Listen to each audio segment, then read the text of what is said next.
Hello everyone, welcome to my channel Foster Towards Learning. आज की class में हम पढ़ेंगे न्यूलिथिक एज या फिर न्यू स्टोन एज। स्टार्ट हुआ था ये नॉर्थ इंडिया में, उसके बाद ये अदर पार्ट में स्प्रेड होना चालू हुआ। न्यूलिथिक रिवॉल्यूशन जो स्टार्ट ऑफ एग्रीकल्चर है उसे ही हम क्या बोलते हैं, न्यूलिथिक न्यूलिथिक रिवॉल्यूशन। यहाँ पे कुछ मेजर चेंजेस हुई हैं, जैसे कि बिगनिंग ऑफ एग्रीकल्चर होने लगा, एनिमल डोमेस्टिकेशन लार्ज स्केल पे होने लगा।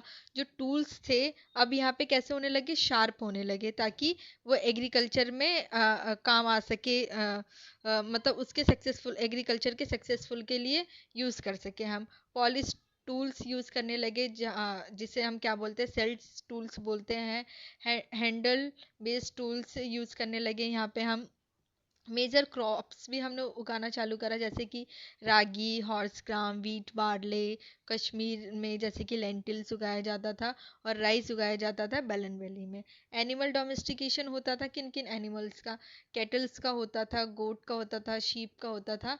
इनका हम क्या करते थे, डोमेस्टिकेशन करते थे। पोट्री, शुरू शुरू में तो हम पोट्री जो बनाते थे, हैंडमेड पोट्री बनाते थे, लेकिन उसके बाद हमने पोटर व्हीलर भी डिस्कवर कर लिया था। अब यहाँ पे क्या होने लगा था, परमानेंट सेटलमेंट स्टार्ट हो गया था। जो मड और रीड से थेस्ट हाउस होते थे, उसमें लोगों ने रहना स्टार्ट कर दिया था। यहाँ पे फॉर्मेशन ऑफ प्रॉपर सोसाइटी होने लगी थी, लेकिन वो कैसी थी, रूरल थी। डिवीजन ऑफ लेबर भी हमें यहाँ पे देखने को मिलता है एज और सेक्स के बीच में।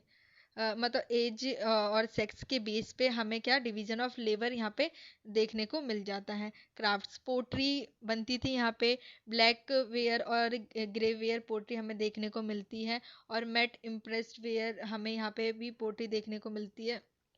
यहाँ पे वोट मेकिंग स्टार्ट हो गई थी, स्पिनिंग एंड वेविंग भी स्टार्ट हो गया था। यहाँ पे डोमेस्टिकेशन क्यों होने लगा, why domestication of animal and crops were possible in this era. क्यों क्यों हुआ, क्योंकि पहले तो क्या था, प्लेस्टोसीन एरा था, तो सब कुछ फ्रोजन था, आइस में था सब कुछ। उसके बाद वेजिटेशन भी लो होती थी, और natural habitat for plants and animal is also limited. फिर होलोसीन एरा आया, वार्म वेदर हो गया, इंक्रीज हुआ, increase natural habitat for plant and animal. तो इसके लिए क्या, वेजिटेशन भी मिल गई। और फिर जब वार्म वेदर हुआ तो लोगों ने, जो पहले केव्स में रह रहे थे, अब वो उन्होंने बाहर एक्सप्लोर करना चालू करा। तो यही था कि domestication of animal and crops यहाँ पे पॉसिबल हो पाया इस टाइम पे। Regional Neolithic culture, regional Neolithic culture हमें 6 जगहों पे देखने को मिलते हैं। नॉर्थ वेस्ट में देखने को मिलता है, कश्मीर में देखने को मिलता है, सेंट्रल इंडिया में मिलता है, और साउथ इंडिया। और उसके साथ हमें सबसे लास्ट में देखने को मिलता है नॉर्थ ईस्ट इंडिया में।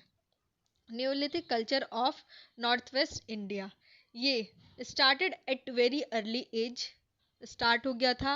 और इसके जो साइट्स हैं, मेहरगढ़ है, राना घुंदई है, जलीलपुर है, किले गुल मोहम्मद है।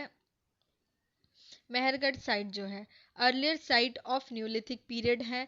इस यहाँ पे स्टार्ट किया गया था एग्रीकल्चर का, वीट एंड बार्ले जैसी क्रॉप्स उगाई जाती थी। सेटलमेंट हमें देखने को मिलता है, मड हाउसेस मिलते हैं।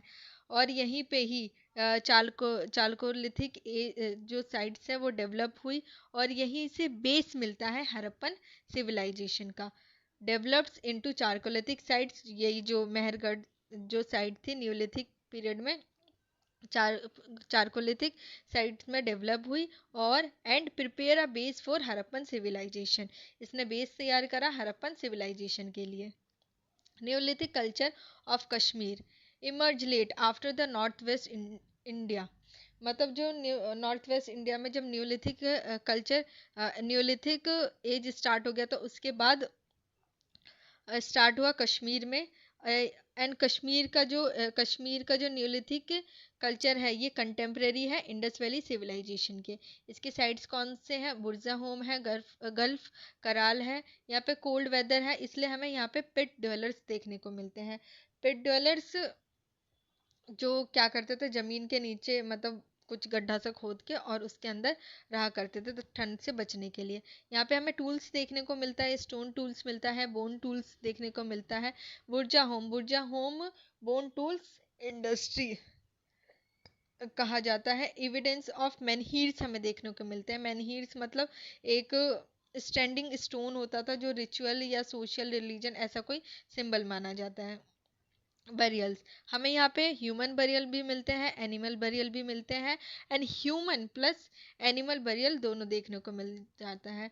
वीट्स, बार्ले, लेंटिल्स ऐसी क्रॉप्स हमें देखने को मिलती है। लेंटिल्स लेंटिल्स का मिलना इस बात को शो करता है कि इनका कांटेक्ट था सेंट्रल एशिया के साथ। Neolithic culture of central India, ये हमें कहाँ देखने को मिलता है? Southern UP, Vindhya valley fringe में। यहाँ पे राइस अवेलेबल था। पोट्री कैसी होती थी? कॉडमार्क पोट्री होती थी, नेट मार्क पोट्री, जैसे कि ये डायग्राम में दिखाया है ना, नेट टेक्सचर जो दिखाया है यही होती थी कॉडमार्क पोट्री। इसके साइट्स क्या है? वेलन वैली है, कोल्डी हवा है, महागरा है, चौपानी मांडो है। ईस्ट इंडिया न्यूलिथिक साइट्स, ये हमें कहाँ देखने को मिलता है? Bihar, west Bengal, east India में देखने को मिलता है। इसके साइट्स कौन सी है? वीरभानपुर है, तारादिन है, चिरांद है। चिरांद हमें कहाँ देखने को मिलता है? बिहार में। यहाँ पे क्या मिला था हमें? Large number of bones tools मिले थे और Kuchai. Neolithic sites of south India, ये आंध्र प्रदेश, कर्नाटका, तमिल जैसे रीजन में देखने को मिलता है। यहाँ पे हमें ऐश माउंटेन माउंट देखने को मिलता है, जो ऐश माउंट मतलब ऐसा एक ऊंचा सा बना देते थे और माउंट जैसा, और उसके आसपास सेटलमेंट करते थे। ये जो था उसके आसपास सेटल करते थे। ये जो हो सकता है कि रिचुअल से सिग्निफिकेंस हो सकता है इसका, सोशल या फिर रिलीजियस बिलीफ सिस्टम कुछ हो सकता है। साइट्स कौन सी है इस माउंट की? उतनूर है, पलबॉय है, ये हमें आंध्रा में देखने को मिलता है। कोडेहल कर्नाटका में, संगना कल्लू, मस्की, नागार्जुन कोंडा, और पिकलीहल और पय्यमपल्ली तमिलनाडु में देखने को हमें ये साइट्स मिलती है। लेकिन जो इम्पोर्टेंट साइट्स है जिसे हमें याद करनी है, ये ऐश माउंट माउंट मिला है कहाँ पे? उतनूर और पलवोई में। ये कहाँ है? आंध्रा में। Neolithic sites of north east India, ये नॉर्थ ईस्ट इंडिया में ये ना बहुत लास्ट में आया था, वेरी लेट अराइव्ड। ये हमें कहाँ देखने को मिलता है? असम में मिलता है, मेघालय में मिलता है और नागालैंड में। मेघालय में भी कहाँ मिलता है? ये गरो हिल्स में हमें देखने को मिलता है। साइट्स दावजली, हडिंग और सरू सरू तरु। और इसके एविडेंस हमें यहाँ पे एविडेंस मिला है शिफ्टिंग कल्टीवेशन का। यहाँ पे हमें बोन और यहाँ पे हमें स्टोन एंड वुडन मेमोरियल्स देखने को मिले हैं। किसके लिए? डेड पीपल के लिए। इस टाइप का स्टोन से या फिर वुड से ऐसा मेमोरियल टाइप का बना देते थे जो लोग उस टाइम पे जिनकी डेथ वगैरह होती थी। न्यूलिथिक एज की समरी पढ़ते कि इसमें मतलब हमने क्या क्या मेजर चीज़ें पढ़ी। एग्रीकल्चर एक था, यहाँ पे एग्रीकल्चर रिवॉल्यूशन हुआ जिसमें हम मेजर क्रॉप्स उगाने लगे, जैसे रागी, वीट, बार्ले, राइस, कॉटन। ऐसे ही हम क्या करने लगे? क्रॉप्स को उगाने लगे। लाइफ स्टाइल कैसी हो गई यहाँ पे? सेटल्ड लाइफ स्टाइल थी, लेकिन कैसा था? रूलर था। फिर बिलीफ सिस्टम भी हमें देखने को मिलता है। बिलीफ सिस्टम में क्या मिलता है? हमें बरियल्स देखने को मिलते हैं कि वो आफ्टर लाइफ में भी मतलब आफ्टर डेथ के बाद भी कोई लाइफ है उसमें बिलीफ रखते थे। रिलीजन का सिंबल हमें देखने को मिला था। क्या मिला था? कश्मीर में मैनहीर्स मिला था, ऐश माउंट मिला था हमें कहाँ? साउथ साउथ इंडिया में नीचे। और यहाँ पे टूल्स हमें मिलते थे, कैसे मिले थे? सेल टूल से। तो यहाँ पे न्यूलिथिक